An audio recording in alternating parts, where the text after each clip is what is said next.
د ایران او امریکا ترمنځ جګړه لا هم یوې خطرناکې مرحلې ته ننوتې ده، خو اوس مهال د پراخو پوځي بریدونو په ځای د فشارونو او بندو سفارتي لارو حالت حاکم لیدل کېږي. امریکا تمه لري چې د ایران پر وړاندې د تاریخ تر ټولو سخت اقتصادي بندیزونه اعلان کړي. په داسې حال کې چې تهران خبرداري ورکوي د امریکای د اقتصادي فشارونو پر وړاندې به غبرګون وښیي. بل مهم پرمختګ د هرمز تنګي وضعیت دی. د دغه سټراټیژیکي اوبو لارې د تګ راتګ پابندۍ د نړۍ د تیلو پر بازارونو او نړیوالې سوداګرۍ فشار زیات کړی دی. په همدې حال کې د جګړې د پای ته رسولو لپاره سفارتي هڅې هم روانې دي. د پاکستان د پوځ مشر فیلډ مارشال عاصم منیر ټاکل شوی سبا تهران ته سفر وکړي او د ایران او امریکا ترمنځ د خبرو د بیا پیلولو لپاره د منځګړیتوب هڅې تعقیب کړي. ایرانی ولسمشر مسعود پزشکیان هم د امریکا او ایران ترمنځ تفاهم لیک د جګړې لدی کړکېچ څخه د وتلو تر ټولو غوره لاره بلي. خو تر اوسه د دواړو لورو ترمنځ د باور نشتوالی او د اساسي غوښتنو اختلاف د یوې پایدارې هوکړې مخه نیسي.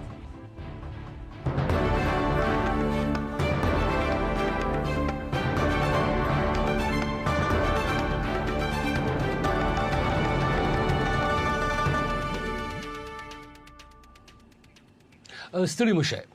زه رحمان بونری یم. دا سپړنه ده. نن خبرونه کې په دې موضوع خبرې کوو، خو لومړی د همکار روح الله امین نیازي رپورټ. د ایران او امریکا ترمنځ د اوربن مودیل له پای ته رسیدو وروسته داسې ښکاري چې سیمه له پراخ کړکېچ سره مخ ده. که څه هم د جګړې د مخنیوي لپاره خبرې اترې او ډیپلوماتیکې هڅې روانې دي، خو ظاهرا داسې ښکاري چې واشنگټن او تهران به ژر هوکړې ته ونه رسیږي. د امریکا ولسمشر ډونالډ ټرمپ یو ځل بیا په ایران د اقتصادي بندیزونو د لګولو ګواښ کړی او خبرداری ورکړی چې د تهران پر وړاندې به فشارونه لا زیات کړي. ایران بیا ویلي چې د امریکا فشارونو ته نه تسلیمیږي او د هر ډول فشار پر وړاندې به سخت غبرګون وښیي. د ایران د ملي امنیت شورا منشي محسن رضایی د سیمې او ګاونډیو هیوادونو ته خبرداری ورکړی چې له امریکا سره د ایران خلاف په اقتصادي جګړه کې شریک نشي. رضایی ګواښ کړی چې که ګاونډي هیوادونه د امریکا ملاتړ وکړي، له فارس خلیج څخه به د یوه څاڅکي تیلو د وتلو اجازه هم ورنه کړي. دا ګواښونه په داسې حال کې کیږي چې له یوې خوا ایران په هرمز تنګي کې د سوداګریزو او تیلو لیږدونکو بیړیو پر فعالیتونو محدودیتونه لګولي، له بلې خوا امریکا د ایران پر وړاندې د سمندري کلابندۍ په دوام ټینګار کړی دی. د وروستیو راپورونو له مخې په هرمز تنګي کې د بې ثباتۍ له امله د تیلو او بار وړونکو بیړیو فعالیتونه ټکني شوي چې له امله د تیلو ترانسپورت او نړیوالې سوداګرۍ په بازارونو فشار زیات شوی دی. داسې ښکاري چې د ایران او امریکا ترمنځ کړکېچ یوازې د دواړو هیوادونو ترمنځ محدود نه دی پاتې شوی، بلکې په منځني ختیځ کې هم حالت ترینګلي کړي دي. په غزه کې له اوربن سره سره اسرائیل بریدونه کوي او نښتې روانې دي. له بلې خوا په سوریه کې هم اسرائیلو تازه بریدونه کړي چې د ترکیې غوسه یې راپارولې ده. انقرې خبرداری ورکړی چې د سوریې د حاکمیت او ځمکنۍ بشپړتیا پر وړاندې هر ډول اقدام د سیمې بې ثباتۍ لا زیاتولی شي. په همدې حال کې د ایران او اسرائیلو ترمنځ د نښتو د بیا پراخېدو اندېښنې هم زیاتې شوي دي، خو له دې ټولو ګواښونو سره سره لا هم هڅې روانې دي چې روان حالت ته د خبرو له لارې حل لار پیدا کړي. په همدې لړ کې ټاکل شوی د پاکستان د پوځ مشر عاصم منیر سبا دوشنبه ایران ته لاړ شي او په روان حالت له تهران سره خبرې وکړي. اوس پوښتنه دا ده چې آیا روانې ډیپلوماتیکې هڅې کولی شي د کړکېچ د لا زیاتېدو مخه ونیسي؟ روح الله امین نیازی، لندن. راځئ په دې موضوع اوس بحث وکړو. د نن ورځې مېلمانه دی په پېښور پوهنتون کې د نړیوالو اړیکو استاد ډاکټر درویش خان اپرېدی د پولیټیکټ څېړنیزې ادارې مشر عارف انصار او په امریکا کې د کیلیفورنیا پوهنتون کې د نړیوالو اړیکو استاد پروفیسر زمان ثانیزی درې وړو مېلمنو د پروګرام کې خیر علي مسلي مشر سلامونه. سلامونه دی تاسو ته. ډېر مننه. عارف انصار صاحب د جون په 19 نیټه روان کال د ایران او امریکا ترمنځ یو موقتی تفاهم شوی وو، یعنی یو ډیل قسم ساين شوی وو او د هغې وروسته بیا شپېته ورځو وخت ورکړی شو چې دې نه مخکې به امریکا او ایران چې دی امن ته ورنږدې کېږي. خو اوس داسې لیدل کېږي ګویا هغه تفاهم لیک ناکامه شوی دی ځکه چې امریکا اوس د نورو ډېرو سختو اقتصادي پابندیو ګواښونه کوي لګیا دي او سفارتي فشارونه چې دي هغه لګیا دي ورسېوا کېږي. تاسو هم پوهولی شئ ستاسې اداره دا حالات څنګه ارزوي یا څېړنه کوي؟ آیا هغه ډیل پخوانی ناکامه شو مکمل او اوس چې دی یو بل پرمختګ تاسو وینئ او که نه هغه نه دی ناکامه شوی؟ اصلي ستاسې په نظر کې ستاسې د ادارې شننه سره بنيري صاحب دې کې زما خیال اهم سیزونه دا دي تاسو په کتلې چې کله چې دا چې پیس ډیل روانه وه چې تاسو څنګه وایي چې اوس خو دغه تاریخ تیر شوی دی، خو هغه میانځ کې هم خبره کېدل چې آیا ډیپلوماټیکلی د ایران او امریکې ترمنځ خبره کېدل او که نه کېدل، او ټرمپ صاحب به وایي چې خبرې کېږي لګیا دی او ایران طرف نه به خبره وه چې نه کېږي. او دا هم دی چې د خپل پوزیشنز باندې ایران هم سخت شو چې هغه وایي چې زموږ خو دا کنډیشنز دي دې نه موږ اخوا دېخوا نه کېږو. امریکا طرف نه هم هغه سختي راغلی و. بل طرف ته دا خبره وشو چې موږ کتل چې یو خو امریکا چې دی هغه مخکې خو ملیټري اپروچ طرف ته ډېر زور او صدر ټرمپ طرف نه به وارنینګز به و، دمکیانې به و. اوس هغه څه نشته او اوس امفسس اقتصاد طرف ته تللی دی چې هغه به اقتصادي پریشر به موږ داسې کوو او چې نایب صدر جی ډي وینس مو داسې خبرې کړي دي چې لګي چې دا نوې اپروچ دی. نو اوس په اقتصاد باندې پریشر ایران باندې به چلی کېږي چې هغه آیا اثر کوي او ایران خپل پوزیشنز چې هارد پوزیشنز دی هغه نه، او چې هغه کې د سټریټ اف هرموز باندې دول خبره ده هغه کې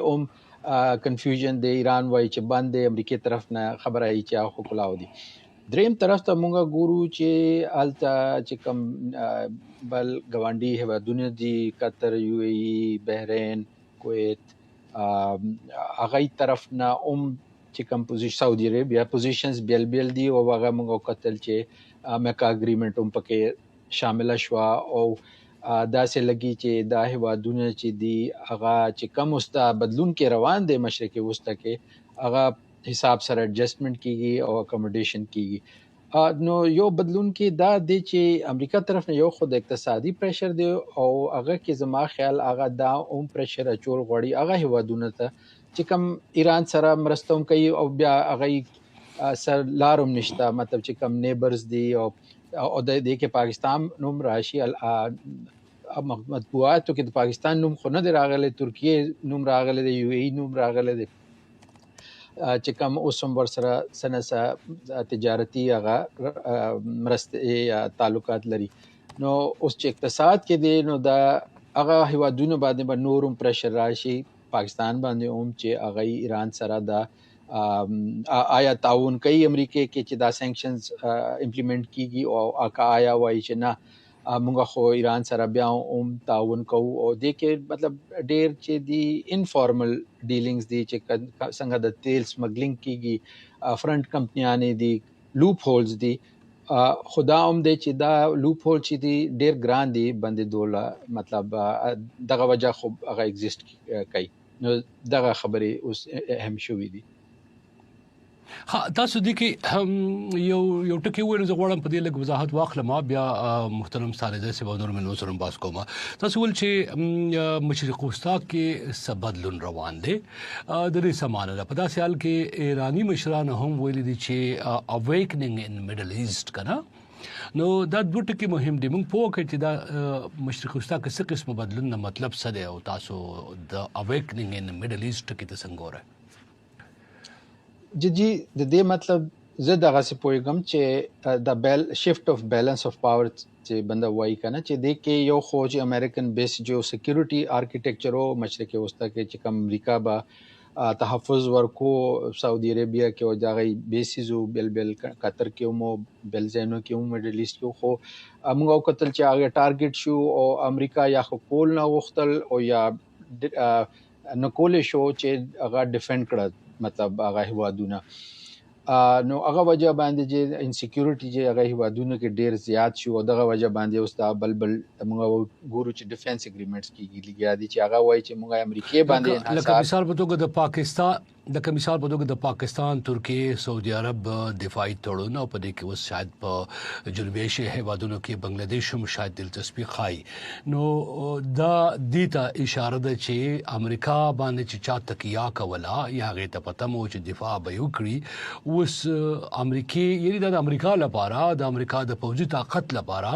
یو منفي تاثر دی په منځني ختیځ کې یعنی ټول منځني ختیځ کې دا ګڼل کېږي داسې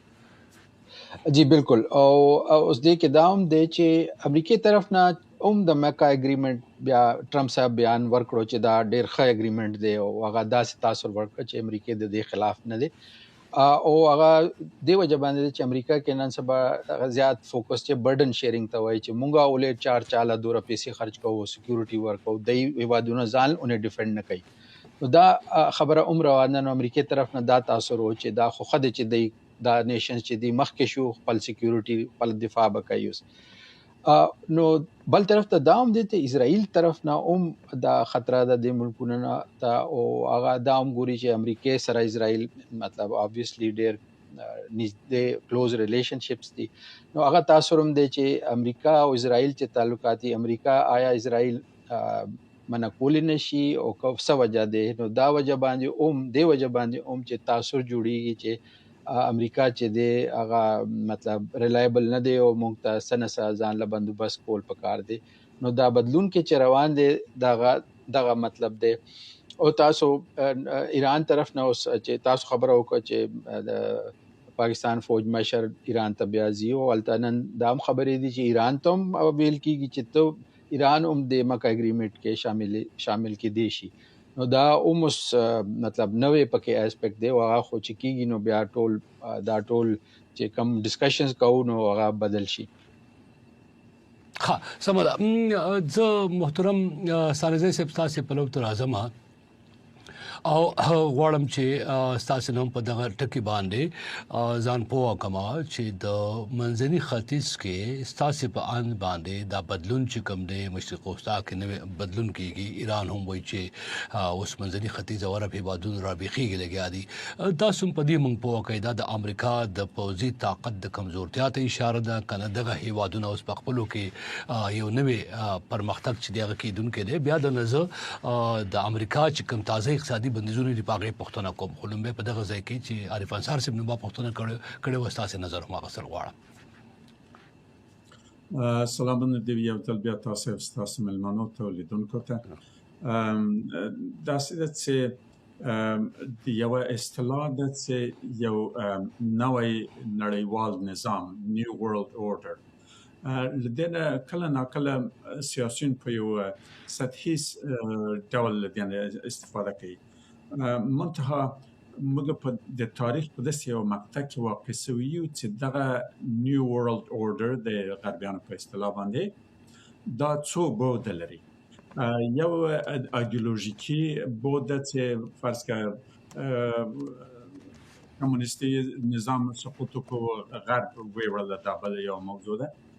دغه ترڅنګ باندې د نیو امریکن سنچریز یو بل اصطلاح ده چې هغه کې غربیان غواړي چې ځان ته واسه کمونیزم نسته یو بل دښمن باید پیدا کی او هغه اسلام تشخیص کړل شو بل دا چې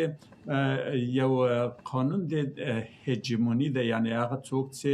په نړیواله سطح په صدر د ټول قدرت د نړۍ کې واقع شوی هغه یو مرحله تر رسیدي چې هغه له سقوط سره مخامخ کیږي په دغه سقوط کې یو بل تغییر ته هم ضرورت ده دغه درې موضوعات ټول امریکا ته متوجه دي او په ضمن کې یو بل موضوع ده چې دا ډېر کم په تاریخ د بشریت کې واقع شوی چې تاسو د یو په ځان معین دروغجن د یو ابرقدرت د رئیس جمهور په حیث باندې وي. هغه باعث د دې څه ودی چې نړیوال اوس د امریکا سیاست ته د رئیس جمهور خبرو ته هیڅ اعتبار نه ورکوي. په دې چې په 4 ساعت کې خبره تغییر کوي، په دې چې دروغ وایي، یعنی دغه د خپل دروغ خوشاله ده، فکر کوي چې نړۍ په دې باندې فریب خوري، منتها نړیوال نور په دې باور نه کوي. همدغه نن د کانادا صدر اعظم د امریکا په مقابل کې د اقتصادي جنگ اعلان وکړ. اروپایي ټولنه له امریکا نه لرې ګرځي، اوس دا نه ده چې هغوی خپله دفاع کوي، هغه په امریکا نور هېڅ اعتبار نه لري. په دغه سلسله کې د منځني ختیځ هېوادونه هم دغه ته راویښ شوي دي چې له دې چې په چا موږ اعتبار نشو کولی، اوس باید څه وکړو. نو ځکه هغه 3 هېوادونه چې تقریبا د دغو غربي سیاستو له مخې نه یو بل سره لا خبرې نه کولې چې هغه به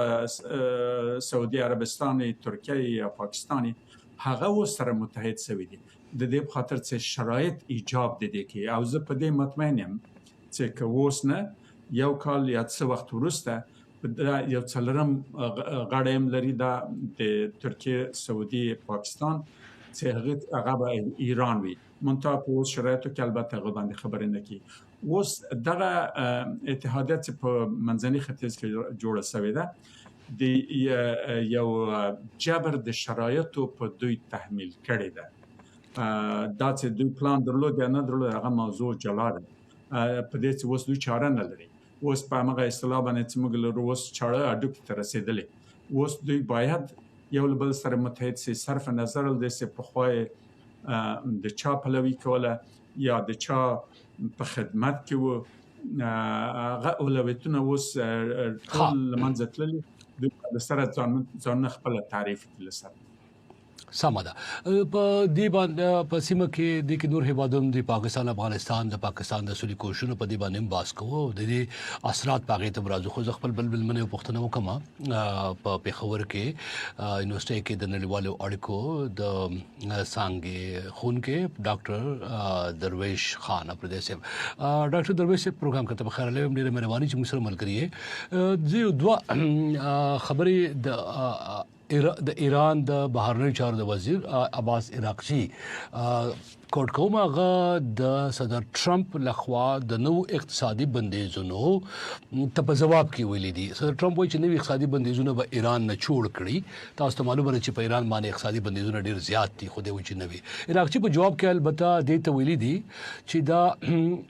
یو زوړ فلم دی چې یو وارې بیا نندارې ته وړاندې کوي او بیا وایي چې ایران پوهیږي چې څنګه د دې مقابله وکړي. په انګریزي یو ټلویزیون چې د هغې سره مرکه کوله نو داسې ویلي دي کوټ ان کوټ، we know it by heart and understand how to counter and deal with it. This shows they are truly desperate. یعنی منګه د زړه په دې پوهیږو او دې ته د جواب ورکولو چل هم راځي او دې یقیني چې ورخطا دي. آیا ایران د امریکا فشارونو، اقتصادي فشارونو تاسو فکر کوئ چې واقعي ماتولی شي؟ ځکه چې ایران دا ډېر سخت مشکل ترین اقتصادي مشکل نه تیریږي. څنګه به یې ماتوي که چېرې ماتولی شي؟ د عراقچي د دې خبرې دا خو یو بیان لیدل کېږي، خو پلان تاسو فکر کوئ چې لاره چاره یې سره د دې اقتصادي بندیزونو د ماتولو؟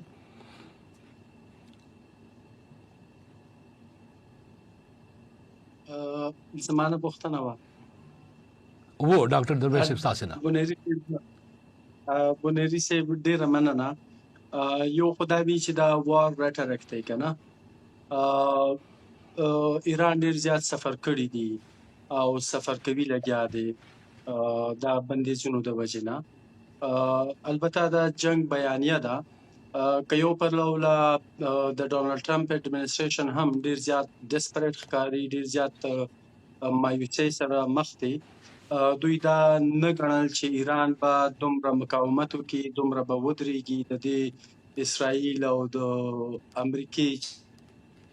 کومې جنگي حملې دي، بمبارۍ دي. بل پلو چې کوم د امریکا که دغه یو as an instrument to pressurize Iran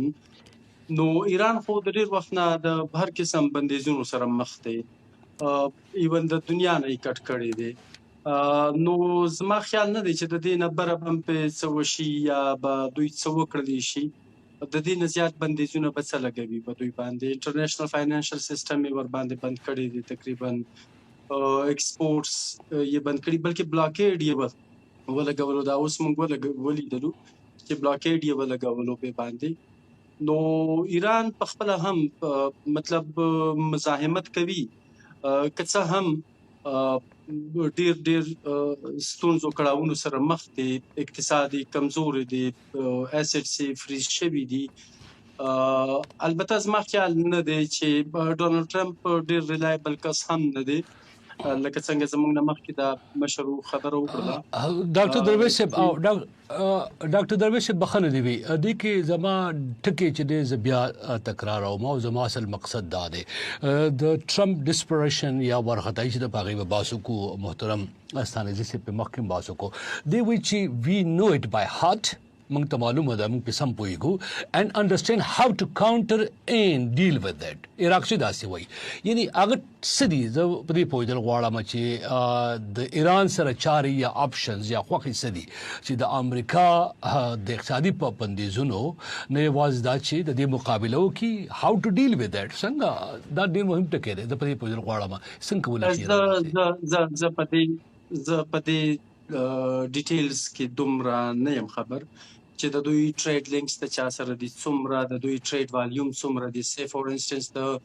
روس سره د سنټرل ایشیا سره څومره دي، د چې کوم ټریډیشنل الایز دي،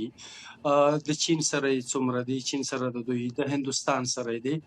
نو زه نه پوهېږم چې دوی به څنګه سرکمنټ کوي. زه صرف دا درته وایم چې دا د 79 نه دی خوا دوی د بندیزونو سره مخ دي او somehow as a country as a civilization they have survived. زه دا خبره کوم. زه دا وایم هغه پښتانه وایي چې د سلو نه در باندې واوړي نو بیا وریجې غوړي خوره. نو ایران چې کوم دی د دې نه زیات دوی نشي خرابولی. البته ایران دا کیپاسټي لري چې په میډل ایسټ کې دلته درد سر جوړ کې مسلسل درد سر جوړ شي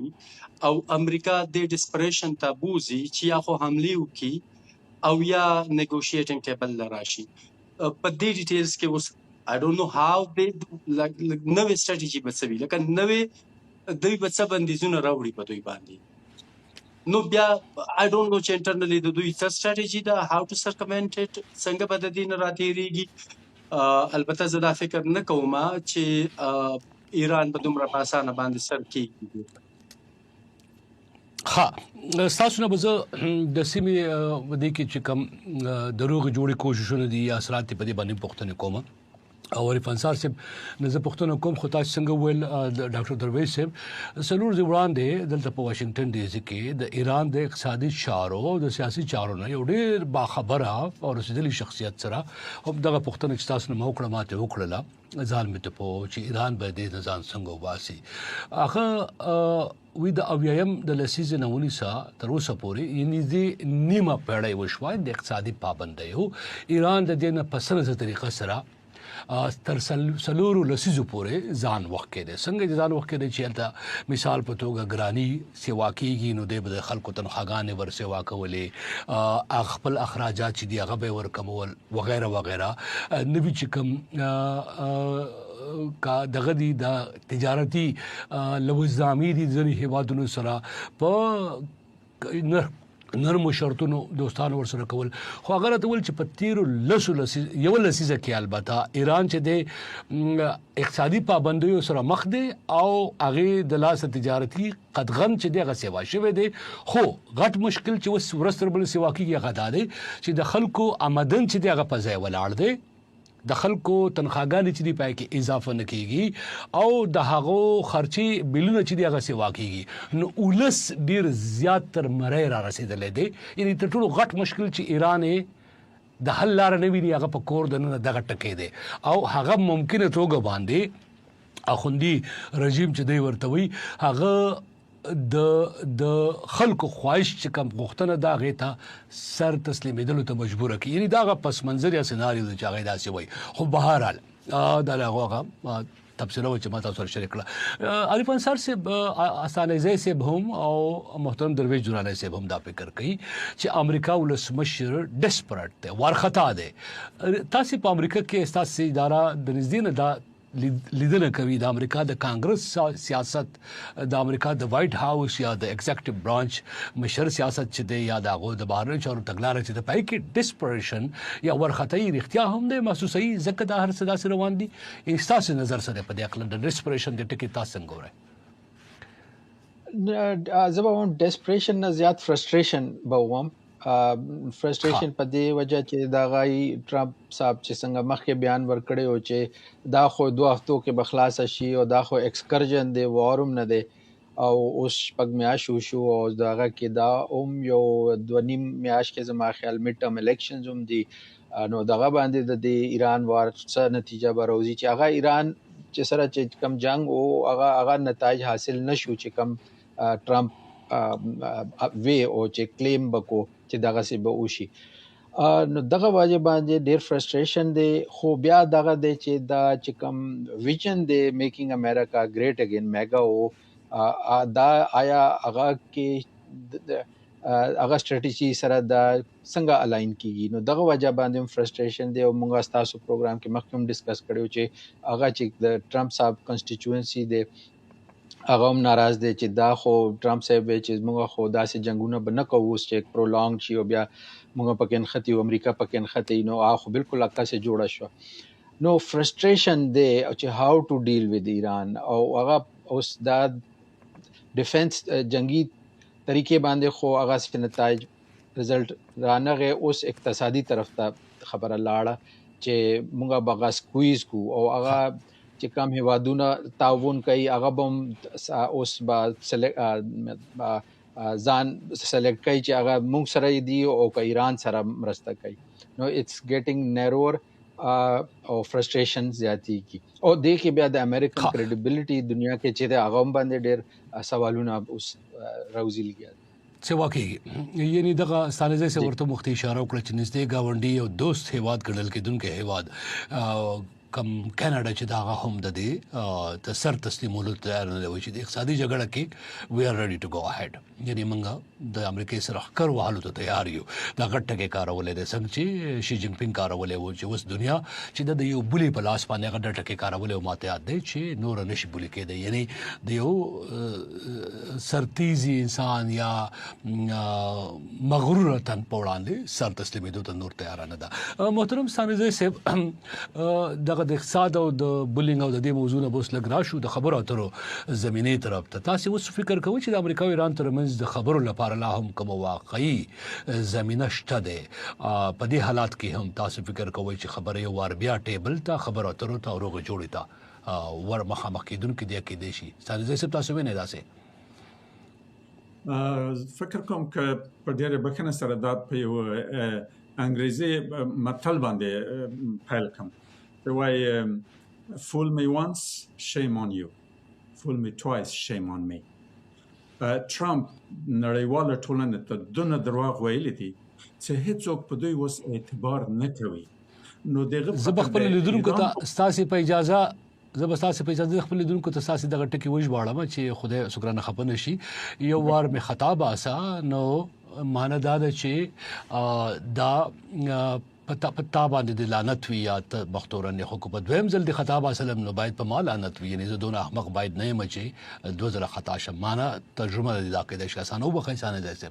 مخکې وای به سم ترجمه وکړه. ډیر مننه. اوس مشکل دلته د څه یو تعداد اصطلاحات چې لکه مثلا ایران 2000 کلن تمدن دا خبره هغه شعارونه دي. هغه شی چې د ایران په اوسنی سیاست کې مهم ده هغه دا ده چې ایران یو شیعه هیواد ده. بنان په ایران له انزوا سره ژوند کوي چې شاوخوا ټول اسلامي هیوادونه دي یو هم شیعه نه ده. دا یو موضوع ده. لبل خونه دغه انزوا علاوه د کېږي چې هغه چې دوستانو اشاره ورته وکړل چې د تعزیرات سره عادت اخیسته ده. دا تعزیرات به سخت به وي اما دا د ننو پرون نه دي. دا د 40 کال رئیس دي. بنان دغه د تعزیرات او تهدید د غرب لخوا په ایران کار نه کوي. ایران باید په خپلو پښو ودرېږي او درېږي. د ایران ملیګرایي یا نشنالیزم چې حتی د فاشیزم سطح ته رسېدلی په دلیل د دغه دوه موضوع، یو په انزوا کې چاره نه لري، بل د مرګ او ژوند موضوع د ورته چې د هغه هم چاره نه لري. نو هغه موضوع ده. اوس نو چې د امریکا په مقابل کې جنګیږي، دلته یو بل مهم تغییر داره، یو شفت د شرایطو داره چې امریکایانو او اسرائیلیانو دا فکر نه کوو چې ایران به له دفاعي موقف نه، جنگ نه، داسې یو حالت ته ورسېږي چې د امریکا او اسرائیلو منابع او منافع به په منطقه کې تهدید لاندې ونیول شي. هغه اوس له تهدید لاندې نیول شي. زه ویلی شم په صراحت سره چې امریکا نور په خلیج کې نشي پاتې کېدلی، په دې چې که نن هم دوی خپل دغه ساتنه ورته سخته تمامېږي. فکر کوم چې د هرمز تنګه او د خلیج موضوع دا موضوعات د منطقې په موضوع تبدیلېږي. په منطقه کې دغه هیوادونه که وغواړي که ونه غواړي دوی باید سره متحد سي، او زه مطمئن یم چې که دغه اتحاد د پاکستان او سعودیان او ترکان ترمنځ داسې ممکن موقتي ښکاره سي او ممکن موقتی اما که شرایط دوی مجبوره که دوی بیانو چاره نلري، په اصطلاح یو بل انګلیسي ضرب مثل په اصطلاح باندې when the back is to the walls، بیا بل چاره و نلري، له ناچارۍ نه مجبوره دي چې دوی سره متحد شي. او ایران زه مطمئنم چې هم دوی سره یوځای کېږي او د منځني خط نقشه کاملا تبدیلېږي. نقشه جغرافیه ایران د چا سره وبخښئ دا ټکي باندې مپوکه ایران د چا سره ملګری کېږي؟ مکې تړون چې چا کړی دغه درې واړه هېوادونه ده دو سره اوس نه په مناسب وخت کې یوځای کېږي او د دې په خاطر یوځای کېږي چې د منځني ختیځ نقشه، مقصد جغرافیایي نقشه نه، سیاسي نقشه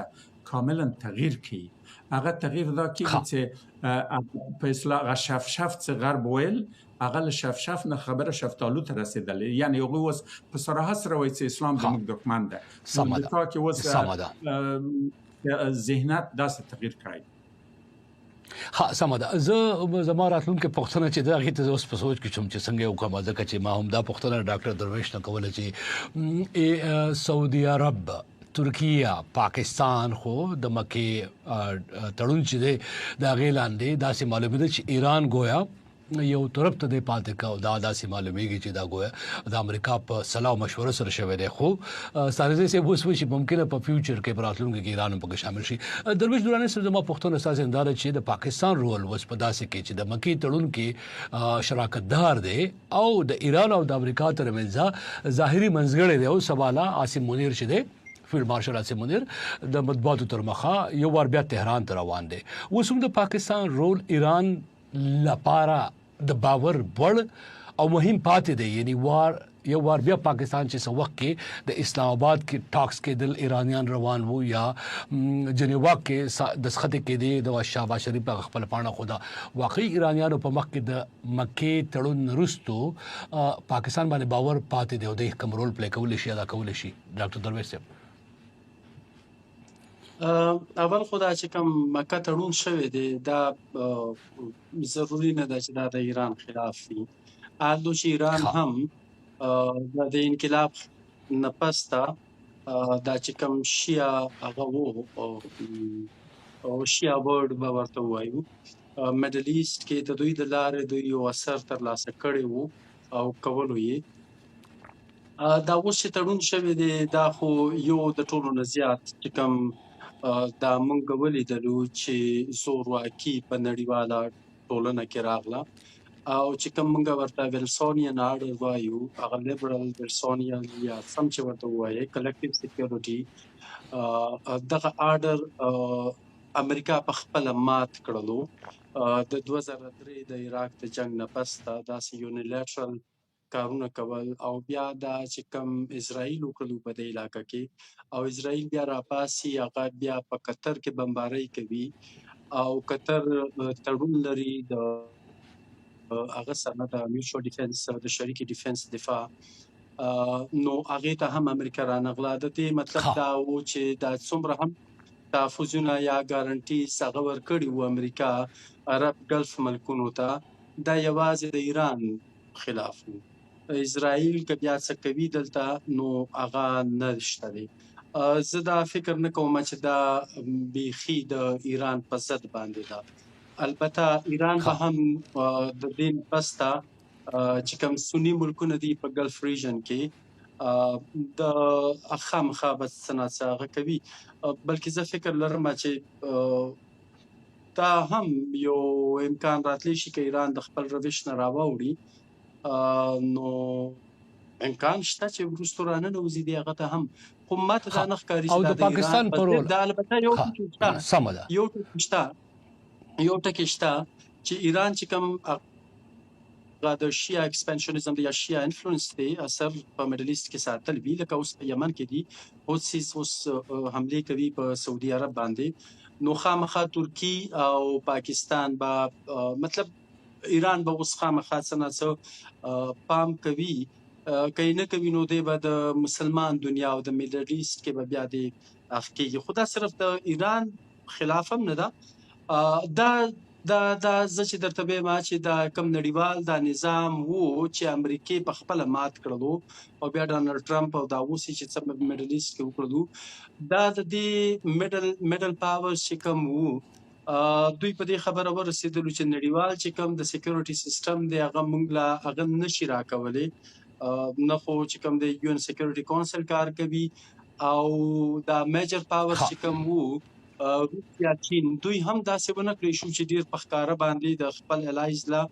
راشي بچي کی، نو ځکه دا ریجنل علاقایي دغه تړونونه منځته راځي، نو دا د ایران اخوا ماته ښکاري. او البته زما پښتنه کې یو برخه چې د اسیم منیر ایران ته سفر و د پاکستان رول پاغه باندې تاسو کله غرنا واچوي چې د پاکستان سره اوس یعنی بیا د مرور شو بل مرور شو فریقینو د پخلا کولو لپاره الله رزق دی شي.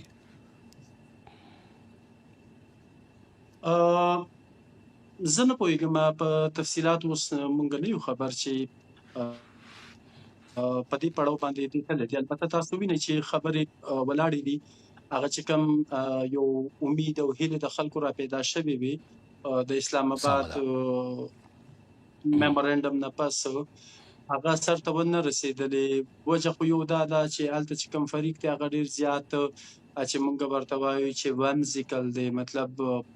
هیڅ پته یې نه لګي، او نن دا وایي سبا بل څه وایي که نه، او انسټیټیوشنل پالیټکس اداري سیاست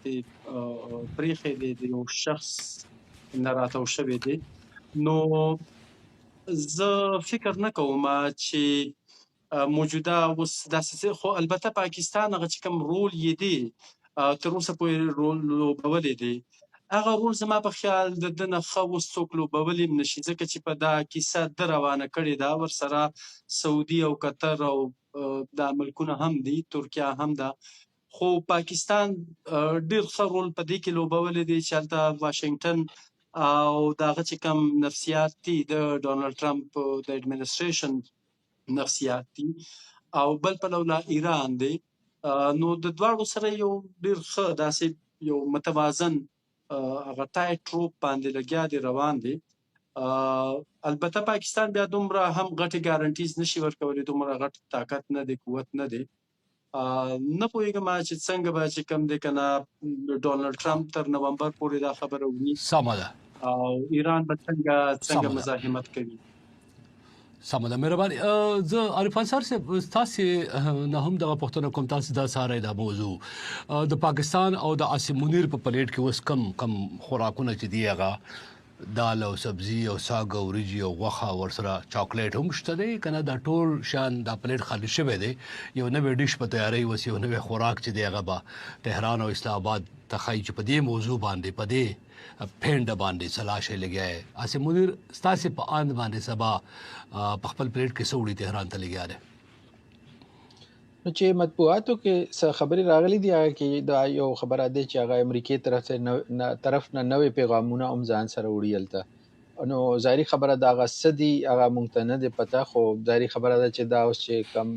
اقتصادي فوکس دی چې امریکا وایي چې سینکشنز به لګوي، نو هغه خو پاکستان باندې به اثر هم کوي که نه، مطلب بل طرف ته خو دا خبره و چې کم وخت کې له خبرې روغې شو د امریکا سره د امریکانو سانکشنز خلاص شو او بیا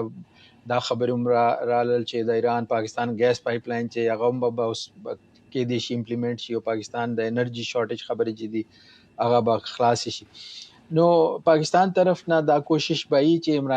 ایران پویا کی چې مطلب د کې بینیفټ د څنګه د س اپروچ اغستل شي د کې چې کم خبرو باندې کمپرمایز کې دي شي ولې چې پاکستان چې پرو اکټیو رول د پورا کرایسس کې اغسته دي چې هغه ته پته دي چې دا خراب شو نو پاکستان له هم ډیر کمپلیکیشنز به جوړ شي. نو دغه وجه باندې هغه ډیر مخکې شوې ده. خو د دې بل انګل دا هم دی چې کم زیات خبرو کې نه راځي ولې چې خبرې دورې روان شوې دي چې بورډ اف پیس او ابراهام اکارډز کم ځای پاتې شو ولې چې د دې خو بل دا یو بل انګل دا هم او چې هغه فرض کوي چې د ټو سټیټ سولوشن خبرې مخکې لاړ شي نو بیا هغه سره بورډ اف پیس سره یو انټرنیشنل سټیبلایزیشن فورس یو اسپیکټ دی او هغه کې دا مسله چې هغه فورس چې دی آی اس اف هغه په کم هوادونه به فوجونه خپل با کنټریبیوټ کوي نو هغه کې د مختلف کنټریز مطلب نمونه راغلی خو فرض کوي چې خبرې لږ خطر طرف روان شي نو دا مکه اګریمنت کې چې کم ځواکونه به کې دي شي اکا فریم ورک یوز شي چې هغه بیا الته بورډ اف پیس فیسیلیټیټ کولو لپاره استعمال شي. نو دې کې بعض خبرې زما خیال مطبوعات هغه کې نه راځي ولې چې اسرائیل خپلته هیڅ نه مني خو بیا هم دا خبره خو مطلب چې کم بورډ اف پیس او چې ټرمپ صاحب ابراهام اکارډز والا ویژن دی او چې الته به ریکنسټرکشن کیږي او دغه څه به کیږي نو هغه سره هم څه کنیکشن خو دا شته چې هغه حالات داسې نه دي چې مخکې ته نه راځي. محترم ستانیزی صاحب تاسو نو یو پوښتنه اوس کوم د سیمې یا د ریجنل امپلیکیشنز باندې خبره وشوه یا د نور هیوادونو د تعلقاتو د اثراتو یا د غصبن کېدو افغانستان باندې موږ په واقع قسم په افغانستان کې دا وخت داسې خلک واکمن دي چې نړیوالو شرایطو سره چا په مشروعیت نه دی منلي ما سیوای دروسته خو بیا هم خپل یو بهرنۍ تګلاره سره دا غولیدل کېږي هند ته سفر کول د دفاع وزیر چې دغه حکم دی هغه روس سره یو داسې سفر نه وروستو خبرې کولې چې گویا کوم دفاعي تړون لاسلیک شوی دی وغیره وغیره په داسې کې د افغانستان وسنۍ یعنی افغانستان گاونډي د ډېر مهم لوبغاړی که دا وخت په ټول گیم کې نه وي په ټول لوبه کې خو د ګاونډګیرت د سرحد د جغرافیایي او د دې په ولس باندې د جګړې د ختمېدو او د جګړې د ژوندۍ پاتې کېدو دواړه اثرات به وي. په داسې کې طالبانو تګلاره د کابل تګلاره دا وخت په دې حالات کې ستاسو څنګه ارزوي د دې باوجود هم چې اکثر هغه په داسې حالاتو کې په هیواد کې دنه د مسایلو د مشکل لپاره ولسته وایي چې په مشکل وخت خدای ته بغاره وخی یعنی پروردگار چې سره بخي هغه به را بخي او حل به لټي خو بیا هم د حکومت تګلاره په کابل کې په دې موضوع کې تاسو څنګه وینئ؟ زه فکر کوم چې د طالبانو په افغانستان د حکومت موضوع په د اوسنۍ شرایطو کې د هغه د دوی مقصد هغه ستراتیژي د دوی ژوندۍ پاتې تر سبا پورې حالات دونه په یو وخامت سره مخې ته ځي دونه وضعیت په دونه سرعت باندې تغییر کوي چې مشکل ده چې دوی په چا باندې اتکا وکړي منتها که یوه خواته امریکا او د امریکا د پلویانو قطبنوي دا څه فرض کړه چې ایران امریکا سره که په جنگ کې نه ده هغه عقلا په د جنگ په صحنه کې ده یا پاکستان له امریکا سره ارتباط لري هغه جلا بنان طالبان بل چاره نه لري غیر له چې په مخالف قطب یعنی له چین او له روسیې سره خپل اړیکې نږدې وساتي که په رسمي توګه او که په غیر رسمي توګه دا د جغرافیې حکم سوی د په اوسنۍ شرایطو کې دینو دوی بل چاره نه لري فقط دا چې له یوې خوا د افغانستان ملت له جنګ ستړی ستومانه د 50 کلو جنګونه خلک جنګ نه غواړي او له بلې خوا امغه په اصطلاح د قوت العمود سروایوال چې افغانان لري ایرانیان له مختلفو شرایطو او ایرانیان له تعذیرات لاندې په افغانستان کې د یو سیاسي د یو اقتصادي سیاست د نشتون په سبب باندې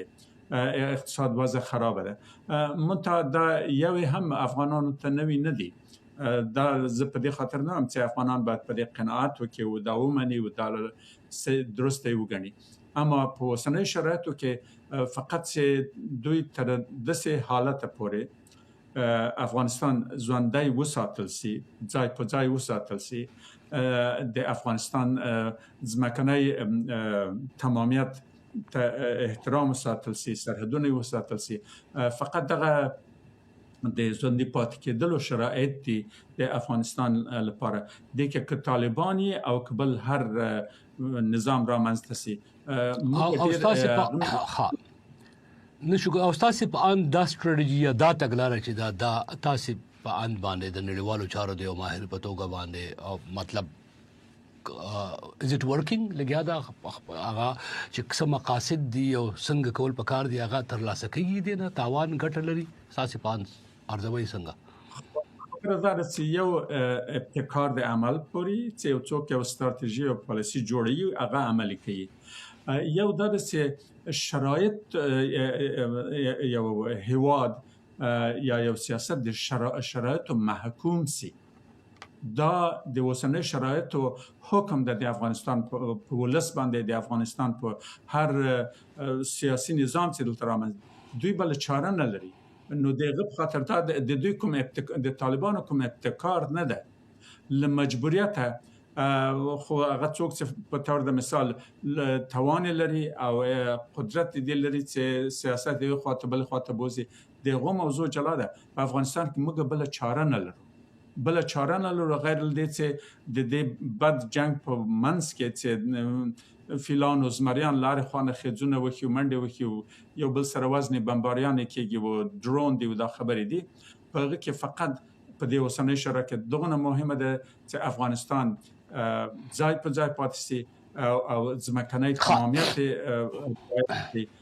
او د هغه وخت پورې چې شرایط داسې مساعد سي چې دوی بیا په هغه کې د عمل ابتکار ته فرصت ولري. اوس افغانستان ولس نه حاکمیت دغه فرصت لري. سم ډاکټر درویش صاحب تاسو روز د پاکستان د ایران او د امریکای په چارو کې رول کردار نه پرته خپل پاکستان کې دنه چې کوم د دې سیاسي اقتصادي ګټې وي هغه پورته شوي کنه شي پورته او هغه حالت چې سیاسي وضع ګډه وډه او اقتصادي وضع ګډه و پاکستان او سیمونیر او شهباز شریف پاکستانیانو ته کوم خېګړه ورسوله د دې نه پرته چې په نړیوال ډګر باندې خپل یو مثبت رول چې دی هغه جوړ کړ. د وال سټریټ جرنل اخره چې کوم لایټست اوپینین دی یا یو نظر ورکوونکې آرټیکل دی دا یو لمنه کرخه وایم وال سټریټ جرنل لیکي Field Marshal Munir and the Pakistani paradox lande a powerful military gives the country global influence but stifles its economic and political modernization. سیاسی او اقتصادي وضع چې د پاکستان هغه ته ګټه ورسول البته په نړیوال انفلوئنس ترلاسه کړ. پاکستانیانو ته امریکا اقتصادي پابندۍ ختم کړي پاکستانیان په سیاسي توګه آزاد شو او پاکستان کې کورني خلک پاکستانیان دې ته څنګه ګوري. پاکستان خو تاسو له پته ده چې د نړۍ نه زیات دلته په کور کې دننه هم دغه رول خرڅوي ځکه چې دلته یو ډېر مضبوط اپوزیشن دی او هغه هم پاکستان داسې وړاندې کول خپل ولس ته او در اختیار هم دی. یو وخت داسې و چې عمران خان وزیر اعظم و او جو بایدن به ټلیفون نه وچتولو. بیا یو وخت داسې راغی چې ډونالډ ټرمپ تاسو اورئ هره ورځ مطلب د فیلډ مارشل او د شهباز شریف تعریفونه کول. د دوی رول هم انسټرومنټل و یا ډیسایسیو و په دې سنس کې چې امریکای ته هم داسې څوک منځګړی پکار و. هر کله چې دوه کسان په جنګ وي نو داسې یو ریلایبل منځګړی چې راشي نو پاکستان پکې بیا ښه رول ولوبولو. نو یو خو دلته هم دا سیاسي کورنۍ ګټې ترلاسه کړلې بل بهر چې کومې دي بهر هم پاکستان په خصوصي توګه دا چې کله طالب راشي او کابل ونیسي د پاکستان چې کوم هغه ډیپلوماټیک سټینډینګ دی هغه په دنیا کې ډیر کمزوري وو نو ځان یې از ا میډل پاور چې کوم دی نه یوازې دا چې ملیټرلی بلکې ډیپلوماټیکلی هم راوچت کړلو او میډل ایسټ کې ورننوتلو د میډل ایسټ په چارو کې پاکستان ته دومره خلاص په ډاګه رول کله هم نه دی په لاس ورغلی لکه چې په دې موقع باندې ورغلی نو یو خو دلته پولیټیکل سټیبلیټي دپاره هم یا د پولیټیکل لیجیټیمیسي د مشروعیت ترلاسه کولو دپاره هم دا ډېر غټ رول پاکستان ولوبولو بیا دا د هندوستان د جنګ نه دی خو بیا دلته میډل ایسټ له چې راننوځي دویمه خبره دا ده چې اقتصادي تاسو وینئ یو ای په دې رول باندې د پاکستان خفه وه بیا د پاکستان په فارکس ریزروز کې پیسې دومره وې چې هغه د ضمانت په توګه باندې هغه ایښې وې یو ای هغوی د ورنه واخیستلې هغه راغلې نو څه ناڅه اقتصادي هغه یو ګارنټي یا یو سټیبلیټي احساس یې ورکړی دی د سعودي په شکل کې خو د دې نه زیات میډل ایسټ له ځان غځول د میډل ایسټ په سټریټیجیک چارو کې دا ډېر غټ لاسته راوړنه ده د پاکستان سمه ده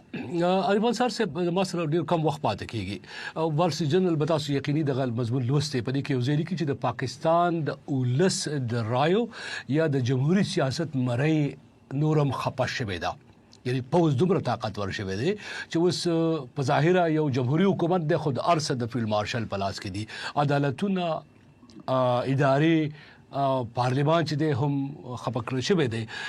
د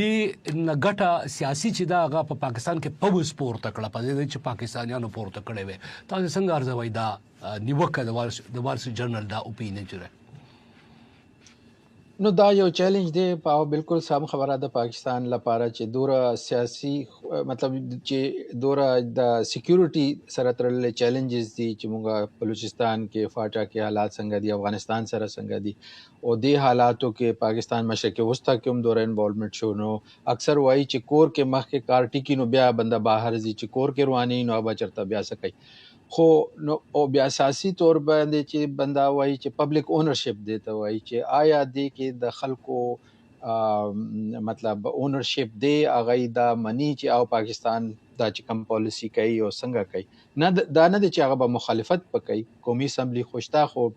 هغه سوره فعال دی مونږ ته نه دی پته نو دا چیلنج جو دی پاکستان لا مستقبل لپاره خو اوس دا دی کې دا سه رائے راوزی لګیا دی چې مې بي چې آرمي جدا کوشش کوي چې دا گورننس ماډل اډو چینج شي چې کم دا نوې صوبې